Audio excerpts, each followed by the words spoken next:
le monde, bienvenue dans cette nouvelle vidéo. Today, on se retrouve pour un petit mukbang dans lequel je vais répondre à toutes vos questions et je vais vous raconter ma life. Genre je vais répondre à des questions puis je vais raconter ma life en même temps. On va parler aujourd'hui de TikTok, de la vérité sur TikTok, de mon ressenti parce que il y en a beaucoup qui sont nouveaux et qui me suivent et qui m'ont connu grâce à TikTok.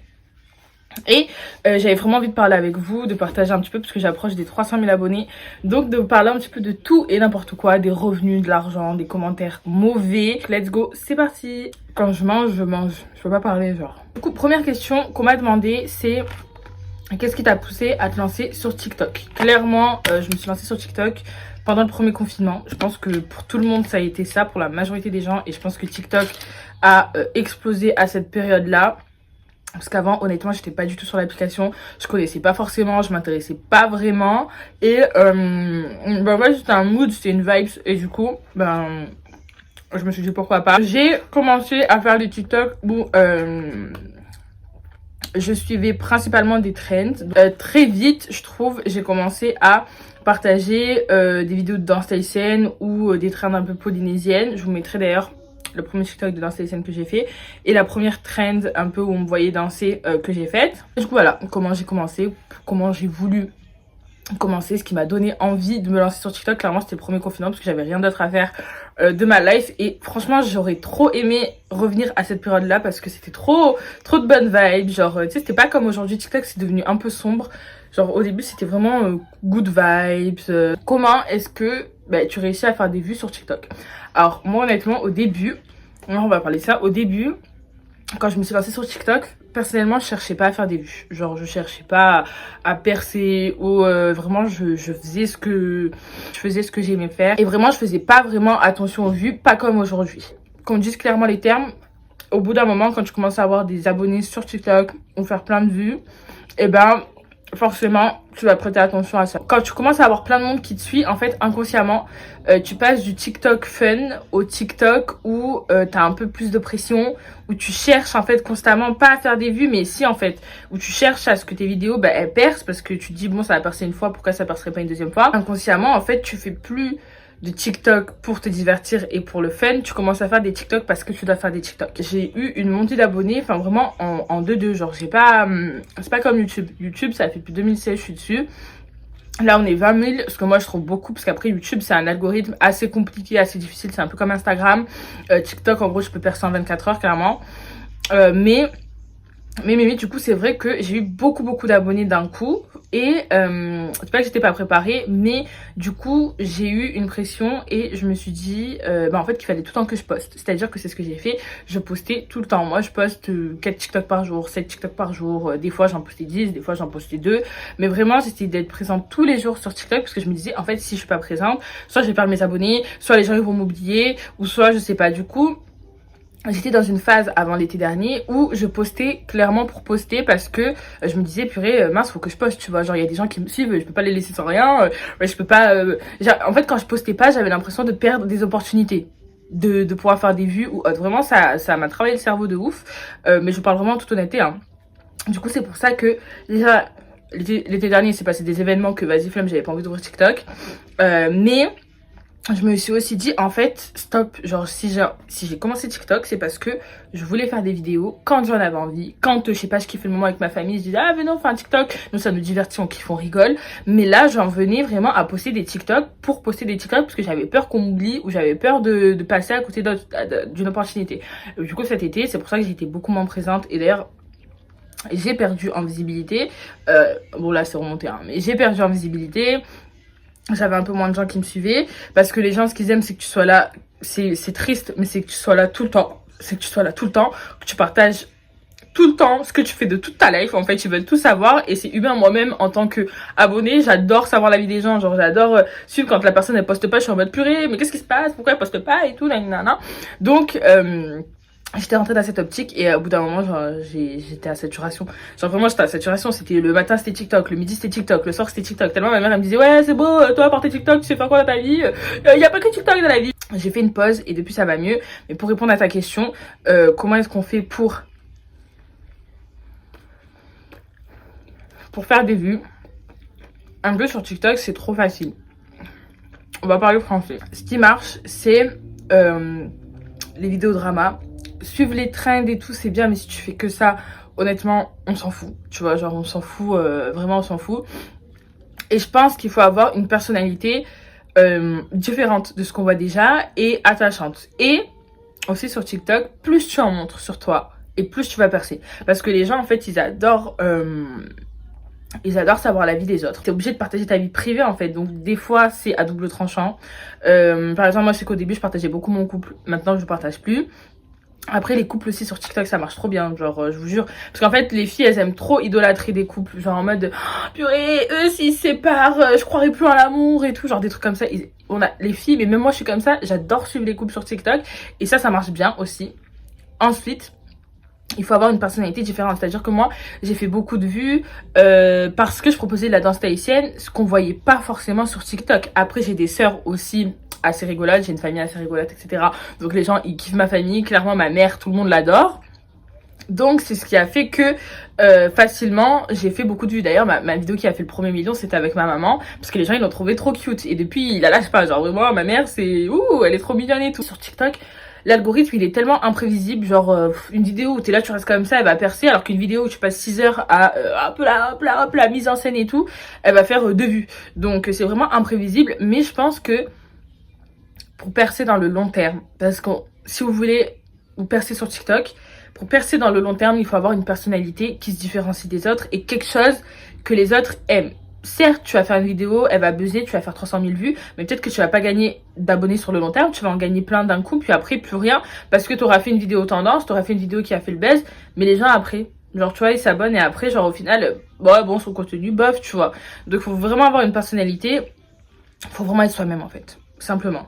Après, il y a des gens, ils auront beau faire ce qu'ils veulent, ben les réseaux, c'est pas pour eux.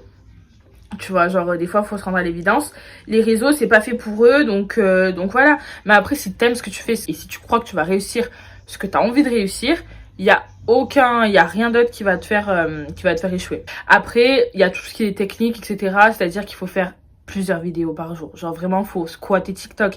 Mais après forcément tu rentres dans la même phase dans laquelle moi j'étais, où tu postes pour poster. Mais après c'est en fait à partir du moment où tu veux percer sur TikTok, c'est que tu veux soit être connu, soit vivre des réseaux, et donc forcément ça devient un métier, donc t'es obligé de fournir ça. Et moi c'est vrai que j'ai eu un petit mon temps de pause là, c'était que j'étais vraiment dans ma remise en question, est-ce que je veux vraiment être sur les réseaux, parce que flemme en fait les gens ils sachent ma vie, tu vois. Et puis après je me suis dit non mais en fait j'ai pas fait tout ça pour rien, et en fait je kiffe genre allumer ma caméra, me filmer, là vous parler et tout, donc oui go. Du coup j'ai repris à fond et j'ai été assidue en fait, je poste vraiment 4 TikTok, 3 TikTok minimum par jour ou tous les 2 jours, mais pour vous dire. Donc vraiment, faut pas s'arrêter. Au début, faut pas s'arrêter, faut tout le temps charbonner. Et puis une fois que tu as créé ta communauté qui te suit, etc., bah là tu ralentis un peu le rythme. Mais faut vraiment être assidu parce que si tu publies un TikTok par mois, qui va te caler à personne. D'où te viennent tes idées de vidéos? Clairement, moi, je m'inspire beaucoup des trends en cours et je les mets en version danse tahitienne. Je pense que vous pouvez le voir.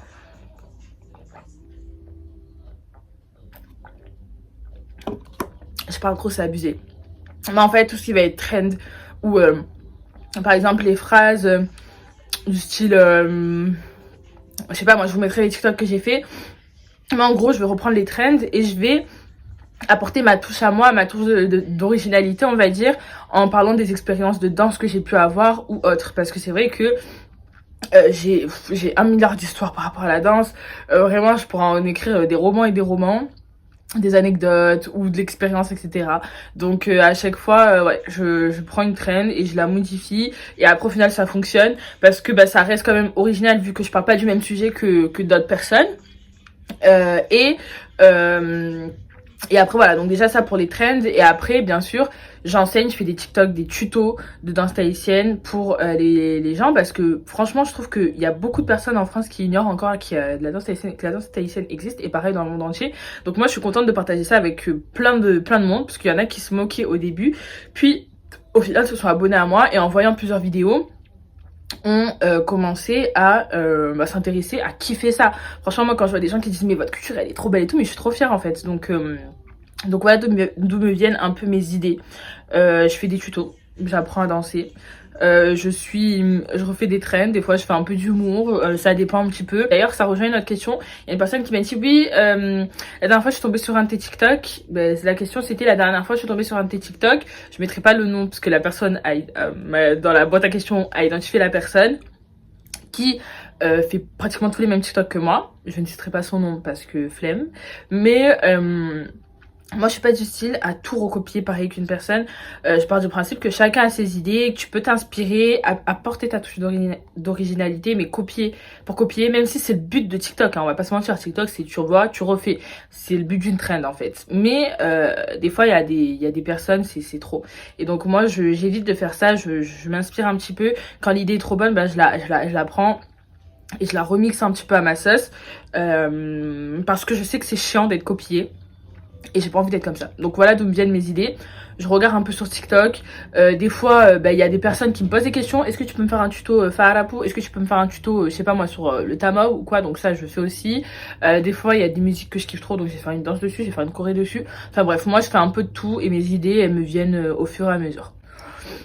Ensuite, pour revenir à la personne qui me copie, ça, c'est un truc sur TikTok, moi, je peux app. Genre, vraiment, un peu cette fille, je peux app. Je vous jure que je crois que je la vois en vrai, je la frappe.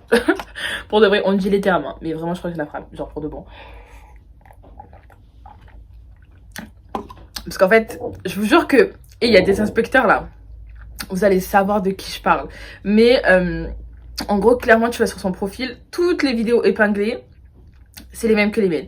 Toutes les vidéos qui ont fait des vues, c'est les mêmes que les miennes. Genre, clairement, il n'y a pas à autant copier quelqu'un, en fait. Il s'agirait de s'acheter une personnalité et d'arrêter de copier. Je veux bien que... Après, moi, je le prends plus comme... C'est bien d'être une source d'inspiration pour les gens, tu vois, genre, c'est cool. Mais c'est énervant quand même quand tu sais que toi, tu t'es creusé la tête pour trouver des idées et que la personne, en fait, elle reprend juste ton contenu. Elle publie et elle fait des vues avec ton idée à toi. Ben, ça saoule, en fait. C'est chiant. Donc, du coup, je l'ai bloqué. Je vais même pas dire son prénom, mais je l'ai bloqué. Mais si vous tombez un jour sur son TikTok, vous regardez, vous allez, si vous me suivez bien, regardez, vous allez capter de qui je parle et que c'est elle qui me copie quoi. Mais bref, c'est pas très grave, je m'en fous, je donne pas de crédit à ce genre de gens. Ensuite, on m'a demandé du coup comment est-ce que je gérais les mauvais commentaires. Je vais jamais finir de manger, c'est abusé. Une meuf, je m'en tape. Genre vraiment, je veux dire, je m'en fous. Je m'en fous. À la différence de ma grande sœur aînée, pour ceux qui voient qui c'est, elle s'appelle Calo, je la partage des fois sur TikTok. Elle est très impliquée dans ce qu'elle fait et elle prend beaucoup les choses à cœur, tu vois. Et par exemple, si elle aurait été sur les réseaux, je pense que vu qu'elle prend les choses à cœur, et vu que c'est une personne qui prend les choses à cœur, elle aurait peut-être mal vécu de recevoir autant de méchants commentaires. Parce que vous voyez peut-être que les beaux commentaires, mais des fois je me reçois des commentaires, mais laissez tomber. Genre vraiment laissez tomber, j'essaierai de vous en trouver pour vous en mettre. Mais des commentaires abusés. Mais en fait, moi je suis une personne, je m'en fous. Et pour être sur les réseaux, il faut s'en foutre. C'est-à-dire que je m'en tape, genre ce que tu me dis, ça rentre là, ça sort là, c'est parce qu'il va m'empêcher de bien dormir. Alors des fois, avec un trop plein de mauvais commentaires, tu pètes un plomb. Et des fois, moi je leur réponds. En fait, je leur réponds pas parce que ça m'atteint. Je réponds parce que d'une, petite astuce, quand tu réponds, tu fais des mini-dramas, ça te fait des vues. Donc, encore plus de vues. Et de deux, ça te fait des commentaires. Donc, moi, je m'en fous, en fait. Genre, commenter, ça me fait ça m'augmente mon algorithme, en fait. Ça me met sur le bon chemin pour que ma vidéo perce. Parce que plus t'as de commentaires, plus t'as de likes, plus t'as d'interactions avec ton contenu, plus tu fais de vues. Donc, plus t'es rémunéré. D'ailleurs, on parlera de rémunération juste après. Mais du coup moi c'est pour ça que je m'en fous parce que je vois le bon côté des choses. Sachant que la danse tahitienne c'est une danse très sensuelle, faut le dire, c'est une danse très sensuelle. Mais c'est pas une danse à sexualiser non plus en fait. Donc faut arrêter là les pervers, faut arrêter 2 minutes au bout d'un moment. Il s'agirait de doser, on en a marre hein. C'est comme les blagues en mode hélicoptère quand ils me voient rouler. Enfin bref, au bout d'un moment vous êtes lourd. Mais du coup voilà, moi je réponds. De toute façon j'ai pas ma langue dans ma bouche hein. Si vous me suivez vous le savez, je vais archi pas fermer ma bouche. Les gens ils disent oui mais laisse parler les gens. Mais non en fait. Non. Tu veux ouvrir ta bouche, tu vas assumer. Et généralement quand je les affiche, il y en a une, je l'ai affichée parce qu'elle avait traité les danseuses qui étaient dans ma vidéo d'autruche. Mais pour vous dire à quel point. Je l'ai affichée et au final elle a supprimé son commentaire. Elle m'a demandé oui est-ce que tu peux supprimer ta vidéo. Non, il y a tout le monde qui vient m'insulter. Bah oui bah bon au bout d'un moment tu récoltes que ce que tu sais. Hein. Ensuite on m'a demandé si j'ai gagné de l'argent par rapport à TikTok. Alors, oui, parce que je crois que c'est à partir de 10 000 abonnés. Sur TikTok, tu peux être rémunéré. Mais honnêtement, la rémunération TikTok, c'est vraiment rien du tout. C'est vraiment rien du tout. Parce que par exemple, sur YouTube, pour reprendre l'exemple, quand je fais par exemple des haul Shein qui font 100 000 vues ou une vidéo qui fait 100 000 vues, minimum, je sais que je vais toucher dans le mois entre 150 et 170. Et si la vidéo continue d'augmenter, ben tous les mois, enfin les mois qui suivent, je vais gagner minimum 100 € pour la vidéo. En revanche, sur TikTok, une vidéo qui va faire 1 million de vues, 1 million de vues, hein, il y a une différence quand même avec 100 000 vues, elle va me rapporter, je sais pas moi, 1 million de vues, je sais pas, je dirais 50 €. 50 € ou 80 €. Donc c'est rien du tout. Parce que imaginez déjà sur YouTube 100 000 vues, 100 € à peu près. Après ça dépend de la durée de la vidéo, etc. Mais si, admettons, tu multiplies ça x 10 pour faire 1 million, ça te ferait 1 000 €. 1 000 € pour 1 million de vues pratiquement. Alors que sur TikTok, on est sur 80 €. Donc clairement, une vidéo qui fait 100 000 vues sur TikTok, elle me rapporte 5 € ou quelque chose comme ça. Donc c'est vraiment rien du tout. Mais après, oui, là, je commence à être... Enfin, je commence. Ça fait un moment, je crois, que je suis rémunérée depuis que j'ai eu les 10 000 abonnés. Donc, je pense que ça va peut-être faire 2 ans. Je sais plus. Mais du coup, là, oui, quand j'ai des vidéos qui font beaucoup de vues, ben, je touche plus d'argent. Par exemple, ce mois-ci... Non, le mois de janvier, j'ai fait beaucoup de vidéos qui ont fait le million. Je crois que j'en ai fait 4. J'en ai fait 3 peut-être en janvier. Et après, j'ai fait plusieurs petites vidéos, enfin plusieurs vidéos qui ont fait 500 000 vues. Donc du coup, ça a comblé en fait. Genre par exemple, si je fais 2 vidéos qui font 500 000 vues, c'est comme si je faisais 1 million. Et du coup là, c'est vrai que je suis passée, j'avais 500 €. En fait, sur TikTok, c'est un peu compliqué, enfin c'est un peu complexe. Parce que t'as ton fonds pour les créateurs. Et en fait... dessus, tu augmentes à chaque fois tous tes revenus, ça augmente chaque jour. Il calcule et il t'ajoute ce que tu as fait par jour. Et à la fin du mois, il t'enlève, enfin tu peux retirer sur ton compte, te faire un virement uniquement de la somme que tu as fait pour le mois en cours. C'est-à-dire que moi, par exemple, là actuellement, sur mon compte TikTok, il y a à peu près... je sais pas, il y a à peu près entre 800 et 900 €. Ça, c'est ce que j'ai touché sur l'entièreté de la période depuis que j'ai commencé à être rémunérée. C'est-à-dire que, avec toutes les vidéos qui ont fait le million de vues, ça va faire 2 ans, j'ai touché en tout, ben ouais, 850 €. Et en plus, ça reste affiché vraiment l'entièreté. Et donc toi, des fois, tu peux penser que ce mois-ci, t'as fait 850, mais en fait, pas du tout, parce qu'il y a les sous que t'as enlevé chaque mois, que tu t'es viré sur ton compte. Donc voilà, c'est vraiment une estimation, mais c'est pas non plus... Pour certains, ça peut être ouf, parce que vous vous dites, c'est des sous sans rien faire, etc. Mais quand en fait, tu fais 7 TikTok par jour, etc. Non, il s'agirait de doser TikTok et de nous payer un peu plus, s'il vous plaît.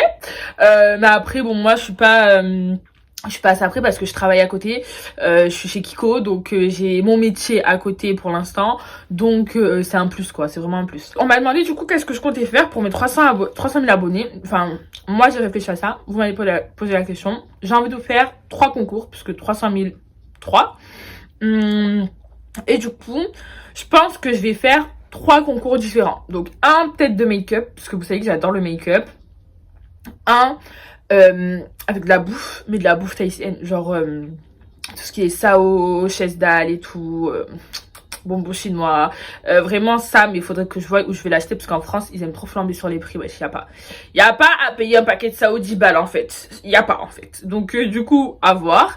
Et le troisième sur des boudins d'entraînement, un pario, plein de trucs, parce qu'en plus on a une boutique éphémère au studio. Donc plein de trucs que je prends à la boutique, au moins ça aidera à l'école en même temps. Et après je l'offre à une des filles quoi, elle choisit son boudin. Donc voilà, je pense qu'il y aura 3 lots. Mais dites-moi si vous ça vous intéresse ou si vous avez une meilleure idée. Bon après commencez pas à abuser, hein. Moi je suis pas Léna Situation, je vais pas vous offrir des iPhone 13 ou quoi. Mais je pense que c'est bien ça comme idée, je pense que c'est pas mal. J'ai plus faim les gars, je me force là j'ai même pas fini mes potatoes. Je crois que j'aurais jamais fait une vidéo aussi longue. Je pense qu'elle va faire 25 minutes. 20 minutes, 25 minutes de balbatage minimum. Bon, du coup, j'espère que cette vidéo vous aura plu. Si c'est le cas, n'hésitez pas à liker, commenter et vous abonner. Et on s'est dit à demain, du coup, dans une nouvelle vidéo, parce que je vous sors une vidéo par jour jusqu'à my birthday, qui est le 28 mars. Je vais avoir 22 piges, les gars. Donc, on se dit à demain dans une nouvelle vidéo. Et en attendant, prenez soin de vous. Bisous.